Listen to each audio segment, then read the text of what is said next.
G'day everyone, welcome to Shane's Shed. Got an E87 BMW 1 Series here. We're going to do the rear suspension shocks. I've already done the fronts. If you want to see that video, go check out this link that's over here or over there. I don't know. Yeah, go check that out. And yeah, we're going to get stuck into the rears. So as you can see, well, you may not be able to see already because the camera cuts off about there somewhere. We've got the car already up on the jack stands, wheels already off, so that part is done. So for the rear shocks, we need to get access to the shock tops, or the nuts, and that is from the inside, and we need to remove some of the inner trim to get to it. So yeah, let's hit that first. Alright, so first thing, we've got to get some of this stuff out from the side, so the young fella's my car, so we'll just throw those in the middle. Yeah, I've got big balls. Oh my god. What? Dad jokes and a half, huh? And let's get this little boot cover thingamajig out of the way because we'll need some access there. Okay, so film and black interiors suck. But anyway, it's just a lighting thing. So we've got this little luggage strap here, so there's a T40 I believe, by bolt that's there. We need to just pull this little plastic strap, plastic piece off here. We've got the luggage compartment light on this side, nothing on the other side, and we do have the plastic panel at the back there that we need to remove. Now let's do the, so then a T40 first. It's not tight at all. It isn't? Nope. And that piece can just come straight out. I think it's just the cover.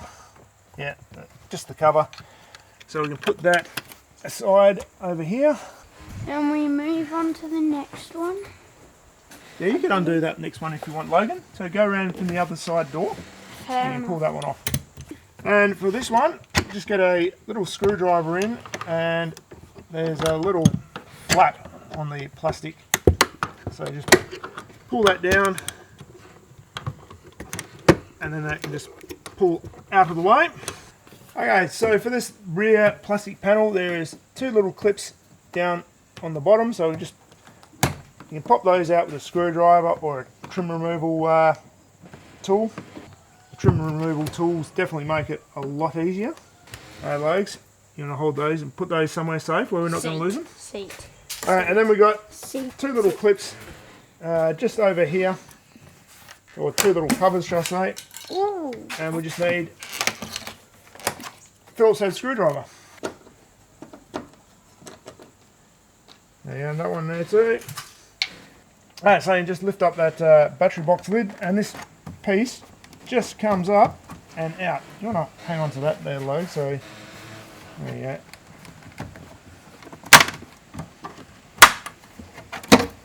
Sounds like it snapped. Nah. With all that done, we can then pull out the, I guess, the luggage floor. With all that out, it should be just a matter of popping this out. Oh, I might need to drop that seat a bit further down. So there we go. There's that side out. And before we get this side out, we're just going to get that little luggage compartment light out. Now I can just use use your nails if you're confident you're not going to burn yourself. But oh. There we go, that's out. There we are. So what do we do with the other side, Logan? We pulled it from the bottom. Yeah, pulled it out. Pull it from the front. Like there. Yep. Yeah, just. Well, this light might be in the way. No, that's fine. Oh, there we go. Yeah. And up and down. Oh, hang on. And We've just got the cigarette lighter. There we go. Plug. Which I just Hey, with all that interior trim off, then we can get these plugs here. And there is the top of our suspension shock absorber strut. Die. What's that? Die. Yeah, you can pull that one off as well, Logs. Try and stick your face in front of the camera. Hello. Cool. And we can undo those. So this main nut here is a 16mm. Now you may need a 6mm just on the top of the shock strut or shaft just to hold it in place if it's spinning, which it is, which is why I'm using my ratchet ring spanner.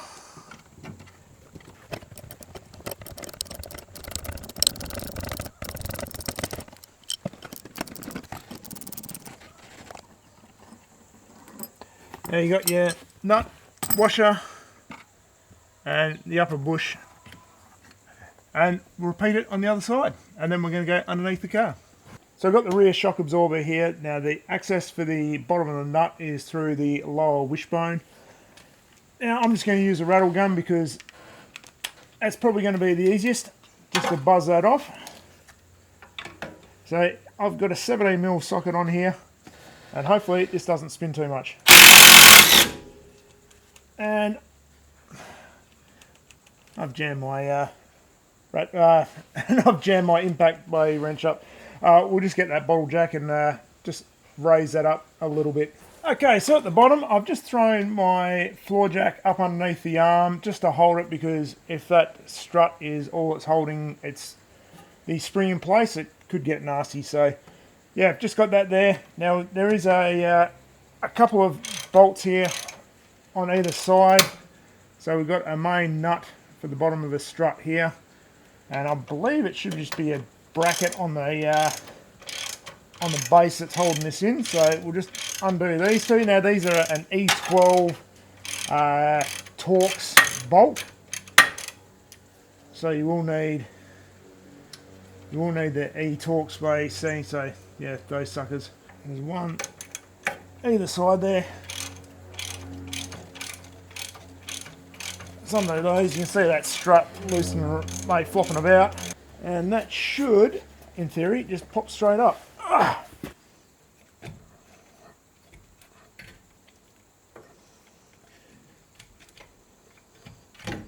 There you go, it will come up. It's just that there has got to come up and out.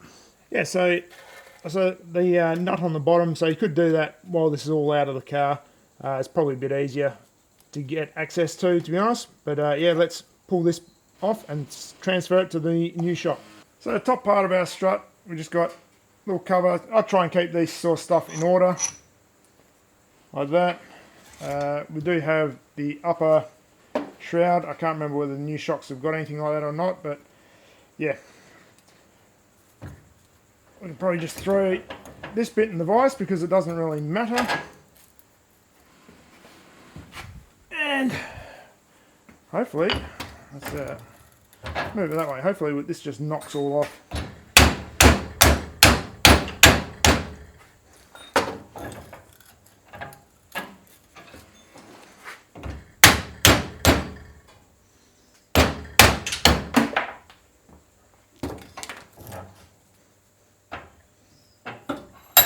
It helps you take the bottom nut off completely, doesn't it?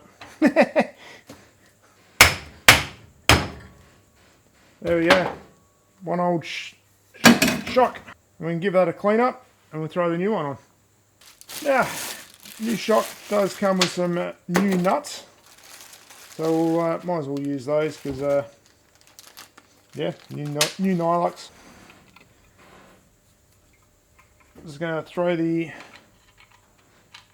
nut back onto there. There you go, bottom on.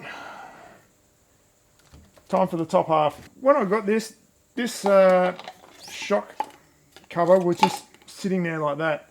Obviously the bushing that goes up the top, and then that was sort of in place. Now that just doesn't seem right. So what I suspect here is that this bump stop probably would have had something to encapsulate that cover. So that is probably something we're going to have to look at and renew these, I would say.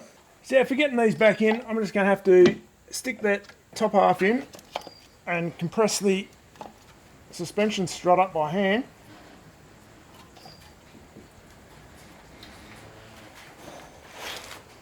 Enough to just get to reposition myself, get it up and over, and there we go, and just let it kind of sit in place. There we go. So with that in, we can whack our bolts back in for that bottom bracket. Tighten them up, tighten the top up, and interior trim back in.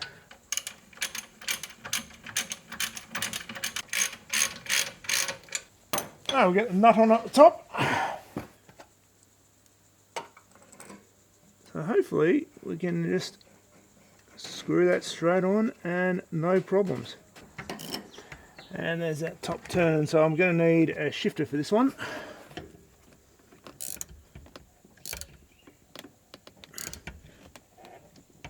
Okay, job done. Over the other side. So the other side is just a repeat of the process, so I'm going to get in and do that. Not going to bother filming it because filming's a pain in the ass at times. So yeah, we're going to get in, do that, and then it's just the interior trim to put back in.